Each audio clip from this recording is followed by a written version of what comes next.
Okay, let's go to the Peruvian Andes then.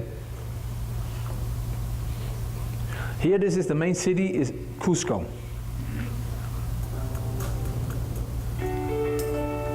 Hello and bienvenido to Cusco. This is one of the most beautiful cities in all of South America. And not only is it the gateway to Machu Picchu, but it was once the capital of the ancient Incan Empire, and there is a lot of beautiful things to see and do here. The history and cultures of both the Inca and colonial Spanish are both present in Cusco, and part of what makes the city so vibrant and fascinating. In Cusco, you'll find extraordinary textiles, archaeological wonders, and lively gatherings. Hola, ¿qué tal? Mucho gusto. This market is definitely one of my favorite places in all of Cusco. It's full of color, and it's just an explosion for the senses.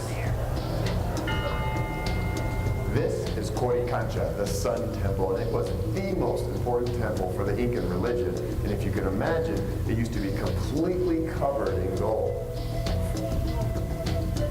This beautiful place behind me is called SAC, and it is a temple that was part of the ancient Incan capital. Check this out, my friends. One of the most recognizable ancient ruins in all of the world, Machu Picchu. The ancient mythical site of Machu Picchu, built in the clouds of the Andes Mountains, is a bucket list site for almost anyone who travels.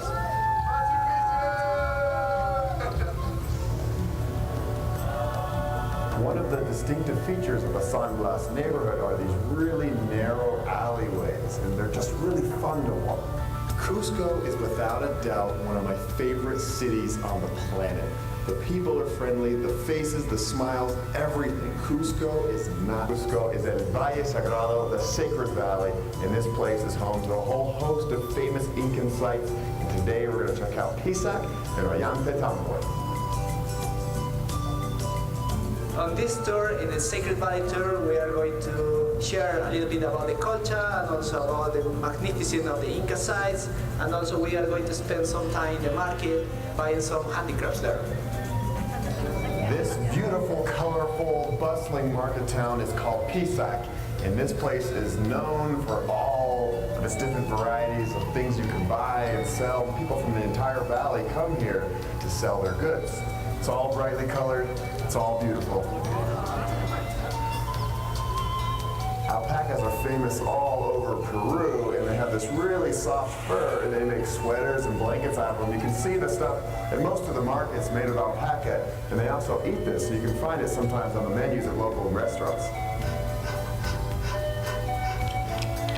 A few steps down from the alpaca farm is the actual place where they create the table runners and all the cloths and fabrics. It's absolutely beautiful. We are now at Ollantaytambo, and this place is absolutely stunning. It's an ancient Incan town, and we're going to climb 200 steps all the way to the top of these old ruins. Let's go. You got to earn the view to the top, little by little, all the way up.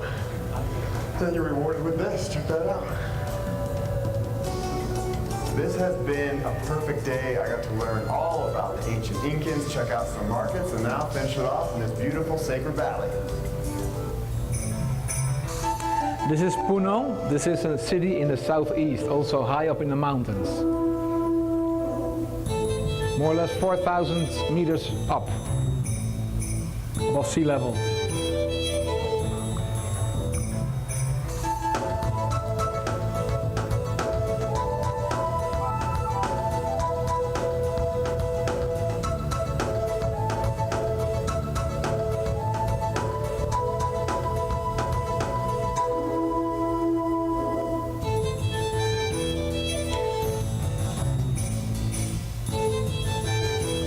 The lake you see there is the highest navigable lake in the world. It's called Lake Titicaca.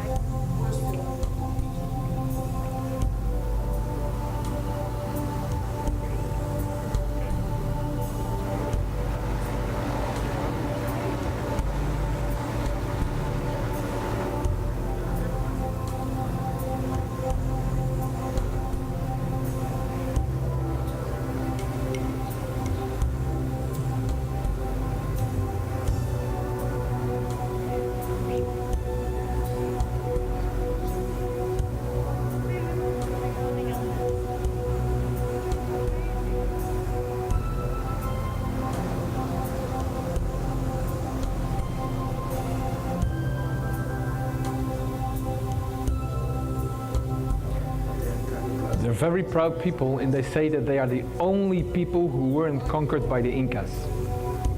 They say we couldn't be found by the Incas. They have never found us.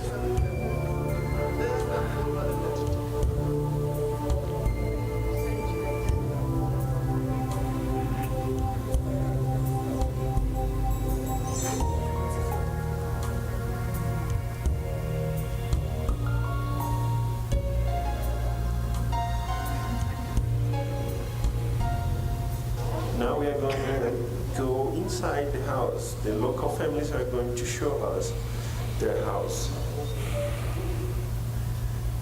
So this is inside their houses. They have almost everything they need here, even TV and radio. The electricity is powered by sunlight. Yeah, and now comes the new, it is. So Val just became a Urus, and she's going to go around the island. Look, the foot goes deep a little bit, and we can see the island moving when I jump. But it's totally safe. So we watch a demonstration on how to build a floating island. We learned a little bit of the history. We tried out their clothes. We visited their homes. It's a very interesting experience.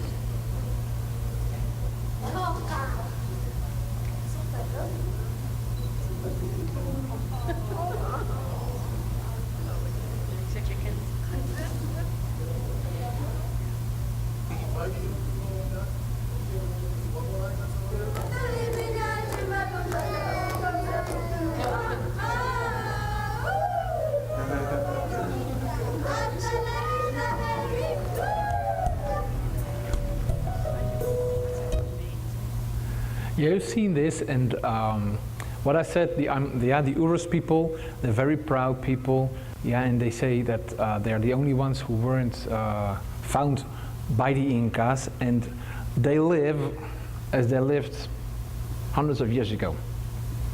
And when you visit them, some of them probably could tell you a story like, you know, we anchored our islands, but during a storm, yeah, we got rifted, yeah, and I end up in Bolivia because Peru is here and Bolivia is here.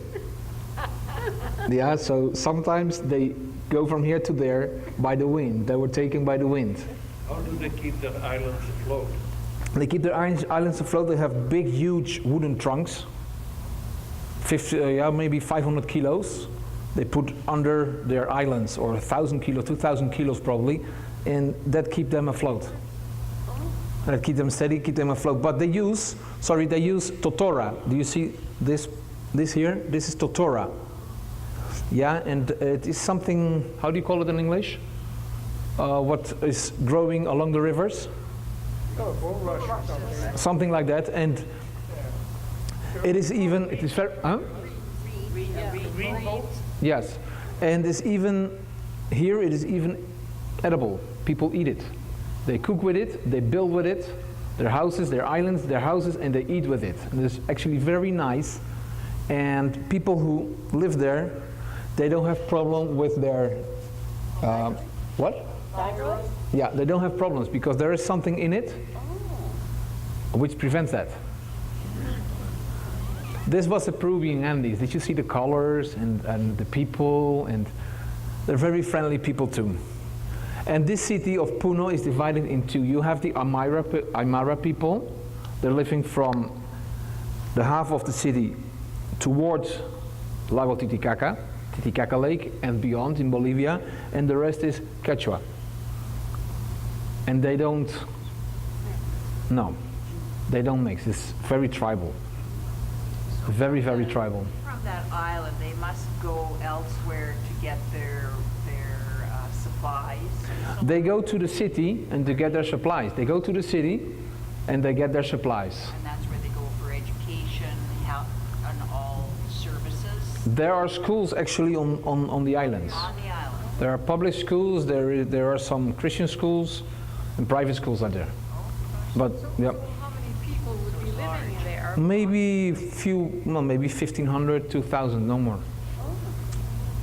No more, and they have their own shops too. They have some shops, and yeah, they have boats and they have shops, and they go from island to island. Yeah. But nowadays they have bought land and they are building hotels. That's very smart. They are they are going into the tourist business. They have seen that it is very profitable and sustainable for them. So they buy land, they harbor the people there, and they bring them over to their islands. Where did they get all the money? There are some city banks, some corporations, so co-ops, sorry. Yeah, and they lend them the money because they are wealthy people. They are business people. They are Aymara people, and they're very smart in business.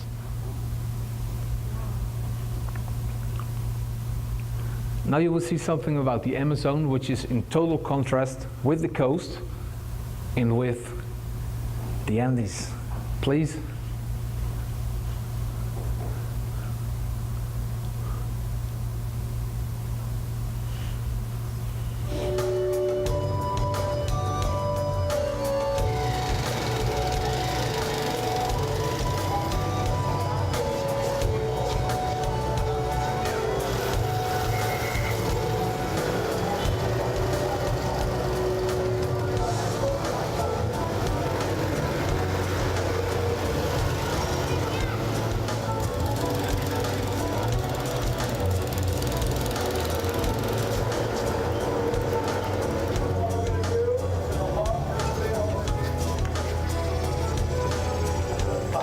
Okay, my friends.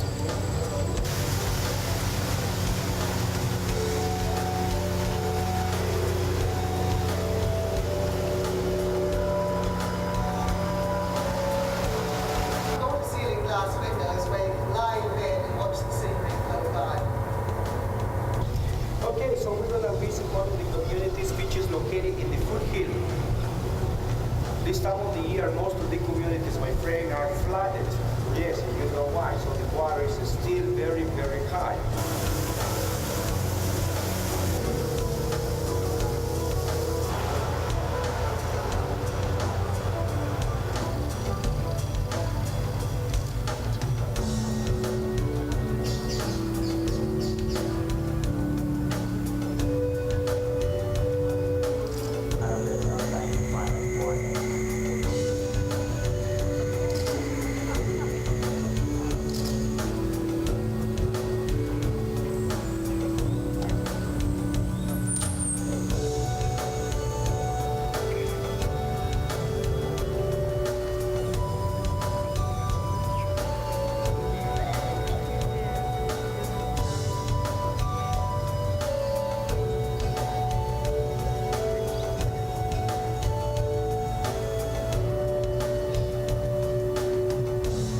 The best season to catch piranhas is from the middle of June to the middle of November during low season. Oh, I think I've got a bite.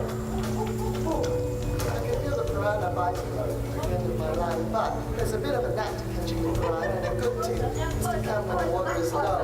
You're likely to catch around 50 piranhas in 20 minutes. Obviously, today is not one of those days.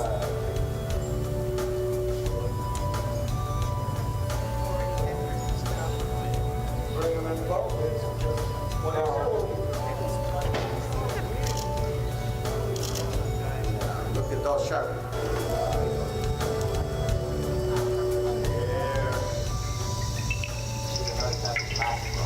These caimans are in the same family as the crocodilians, include the crocodiles, alligators, and caimans. These ones are freshwater reptiles known as caimans, very well known as spectacle or white caiman.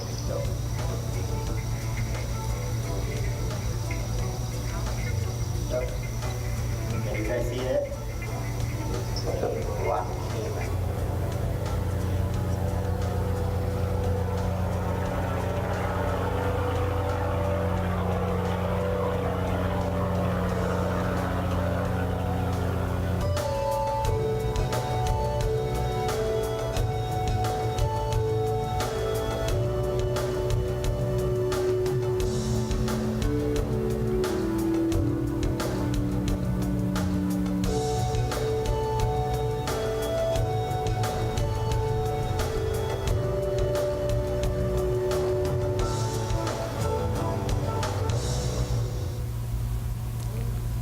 This was the Amazon different, huh?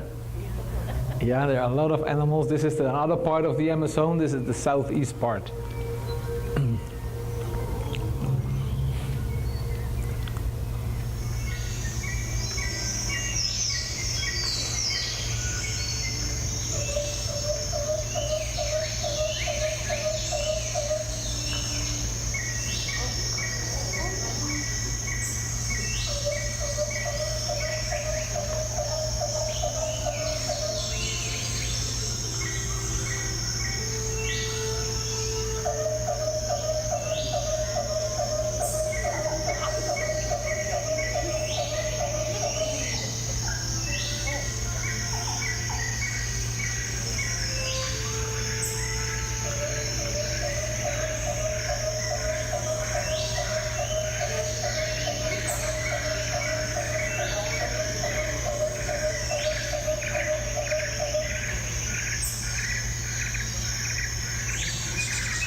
Actually, you can see that birds all over the country, even in the city of Lima.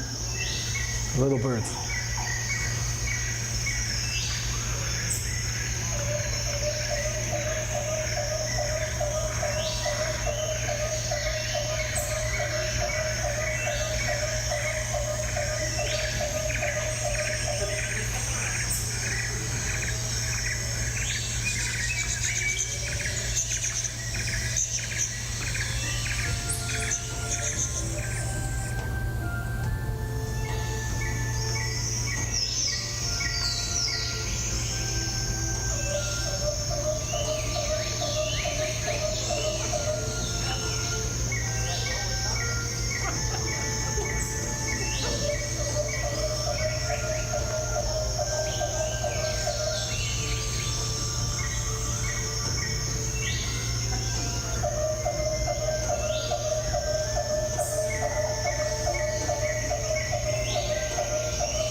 Wasn't that beautiful? Yeah, did you see the ants? You actually, maybe here, you have big ants, I've seen them here. And they're big, and they are just as big as here, more or less, but you see them working. There are many, many of them, and this is, when you observe them, it is something amazing. Okay, there was the Peruvian Amazon. The northern part and the southern part, the southeast part. The southeast part is more tropical. Yeah, the northern part is called Iquitos, and the southern part, southeast part is Madre de Dios. Yeah, and this is, they have, in Peru they have several natural reserves or parks. Yeah, in the north and the south. All the animals are protected. All the animals are protected species. And only the First Nation people, they can hunt them for food. Only they can do that. And it's not, you cannot enter their territories without permission either. You have to go to the National Reserve Authority to ask permission to go to the First Nation territory. Because they won't allow you to go in, and the people don't like it either. This is another part. Peru is known for its music and its food.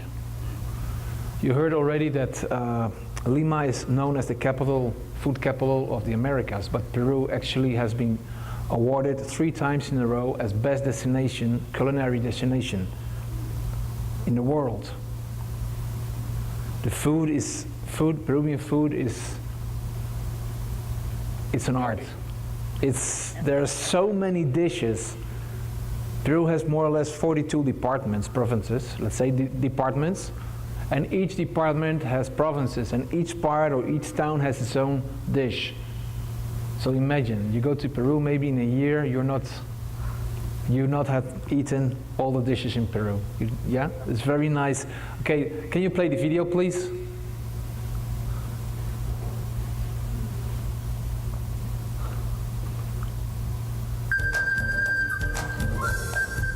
This is the music, typical music of the jungle, of the Amazon part.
This is music from the Andes, the mountains.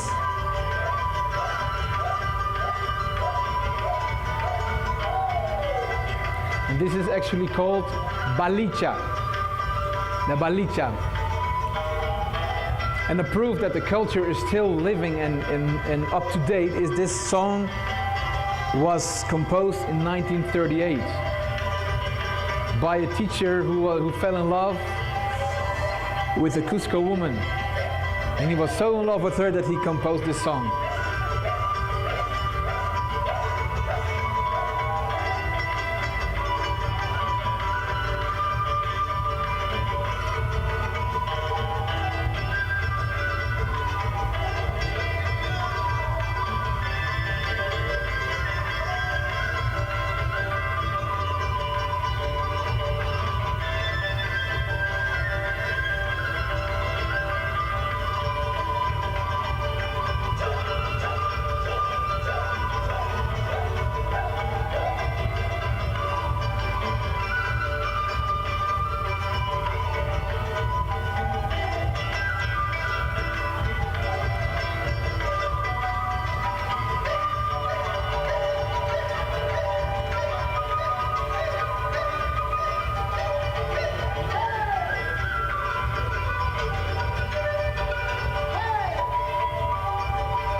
This is called a marinera.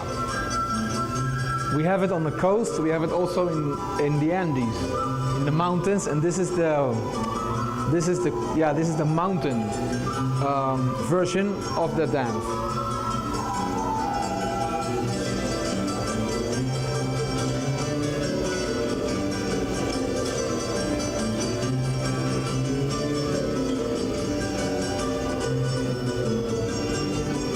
Isn't that beautiful?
This is the version of the coast, brought by the Spaniards, mixed with the Spaniards and local music.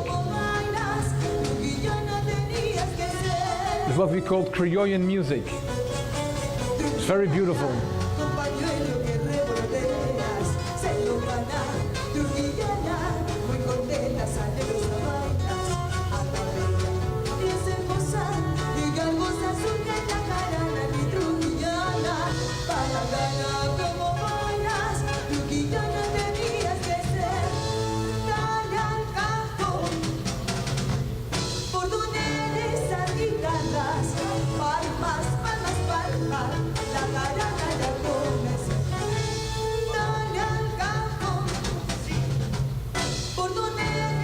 They even organize world championships all over the world.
example, these are young people dancing. You call it, black music. Yeah, black music, and it's a rhythmic. It's very popular too.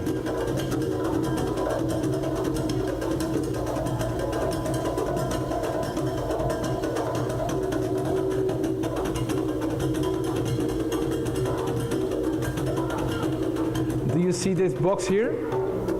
That's a Peruvian rhythm box.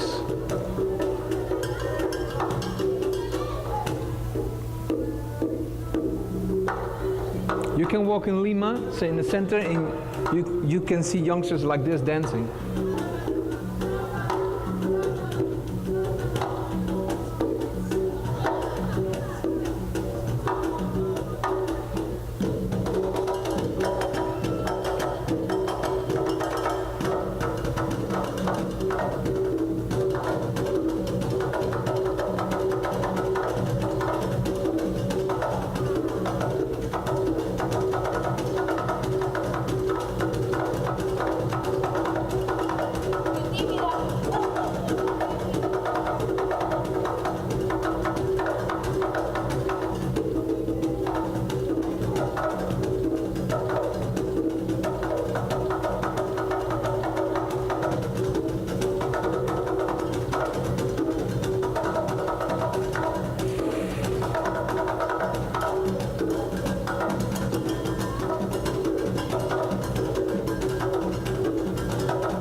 The presence of African culture in Peru is very dense, very present.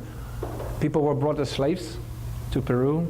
They had their own culture, and nowadays their food is really appreciated by all the Peruvians. Everything what they ate, for example, stomach, is now eaten by everybody.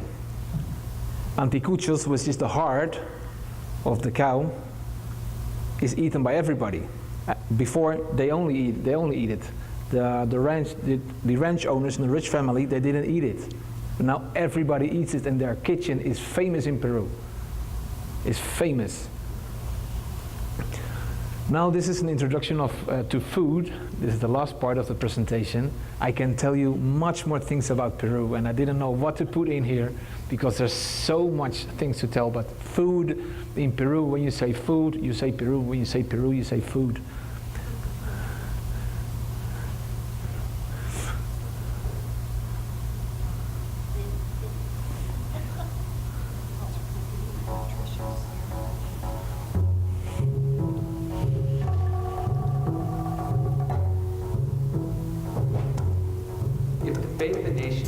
On its food, then the future is bright for Peru. Over the past decade, Peruvian cuisine has come to be known for refined taste, variety, and versatility, and is considered to be one of the best in the world. I would say, tell if the cuisine is going to be good somewhere, if people sit down to lunch and then help them with dinner. And one of the 6 or 7 places in the world, which includes, of course, France and Italy and China and all these places, where people sit down and continue to talk about food while they're eating, is Peru. Every year, the Mistura Food Expo in Lima presents a great opportunity to sample Peru's cuisine and the raw materials that are helping to redefine the international perception of the country. Its founder and inventor, chef and restaurateur Gaston Acurio, is Peru's unofficial ambassador of food and a charismatic advocate. Mistura is becoming like a kind of aspiration of cooks, and they're trying to do a better job in their everyday lives, so they will be considered to be at Mistura. It's an honor to be there because it's time to share with the people that come to Mistura what you are doing in your life.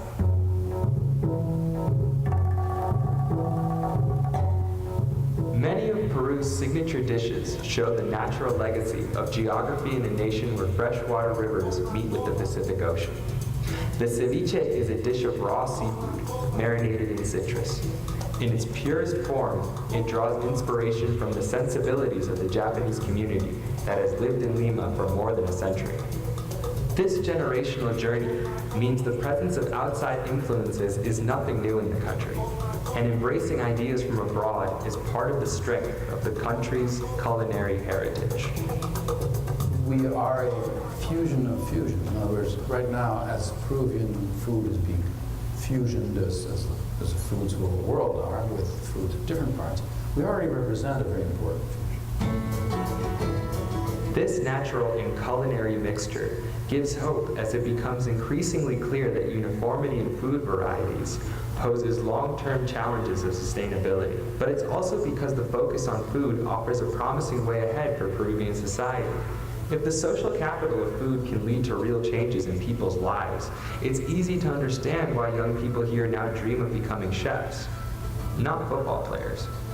This belief in the potential of food is also why the fair is organized so that growers can show their produce to the outside market.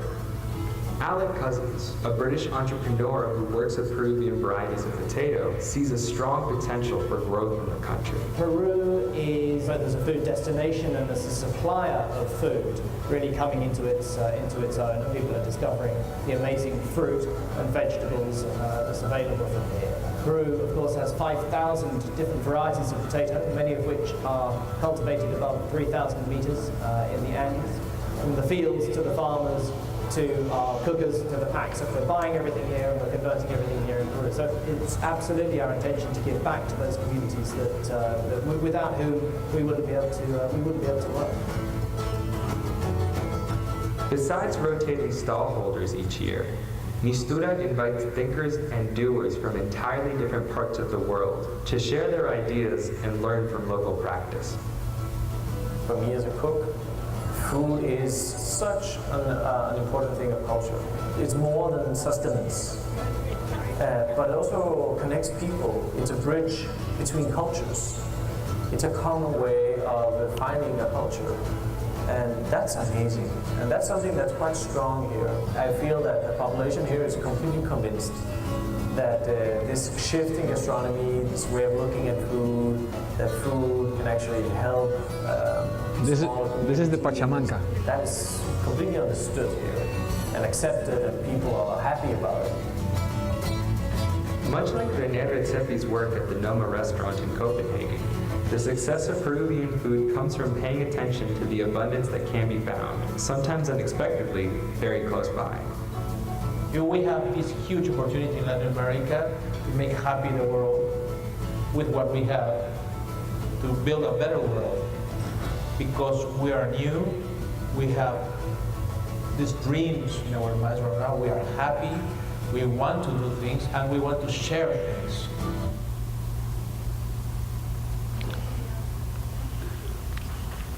This is with Peru with love, and Peru is okay. Did you enjoy it?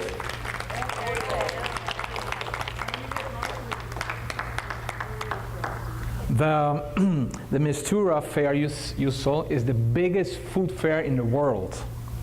We made CNN. Yeah, it is the biggest food fair in the world, where people come, thousands and thousands and thousands of people from Peru and everywhere from the world come to visit that fair. You have seen that the chefs come from other countries, from famous restaurants. They come just to be there and to see what products they can find or what new dishes they can find. Many of the dishes in the best restaurants in the world are based and are inspired by Peruvian food. Many of them. You go with me in December and I'll let you eat some food. Okay, are there any questions? We'll just go to eat. I was looking to see something about this Peruvian peso horse. Is that? The horses, yeah. I'll tell you, there are many, many things to tell about the dance, what you see, the marinera. They even dance that with horses. Okay? The man is on the horse, or even the woman is on the horse, and they dance bella with the horse. And they have a special breed of horses in Peru called caballo de paso. Normally a horse is doing this, correct? This one is doing this. All right, and they are pretty small, but it's beautiful. When you go to YouTube, you can see it. You can see when caballo de paso with double L, C-A-B-A-L-L-O-D-E, other word paso, P-A-S-O, and it is really, really beautiful. I'm sorry I didn't put it in here. Yeah, I just saw it when I saw the marinera. I said, hey, I had to put it in there. Yeah, I'm so sorry.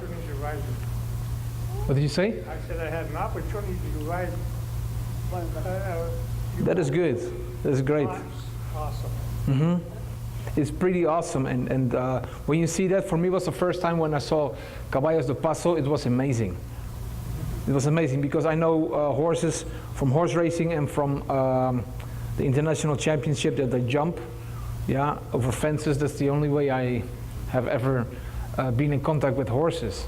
But when I saw this, it is amazing. No, I'm actually Dutch, but I've been living there for more than 20 years. And yeah, I've been there and I didn't want to go because it's so beautiful. That was then. Any other question? Someone traveling to Peru, I mean, it's beautiful, but what should like a stranger be kind of aware of going in as a tourist? Okay, first of all, Peru is very safe, but you always should take care of your stuff. Don't go with expensive cameras or wherever outside alone. When you're with a group, there's no danger. There's absolutely no danger. It's absolutely safe. There is tourism police everywhere, and when you're with a group, you have guides with you. And the districts as Miraflores, San Isidro, Barranco, Jesus Maria, Pueblo Libre, center of Lima is totally safe. Any other question, sir? Can you pick up these tours at any time, or do you have to be No, you can go there and pick up tours. You can probably buy them also organized, but you can go there and you can go to travel agencies, or you can go to authorized agencies authorized by the town hall, yeah, all right, by the local authorities. You can go there and they put you on a tour. It doesn't have to be organized from here. It doesn't have to be, but it would be a little bit safer. Better idea. Yeah, it's a better idea. Yeah.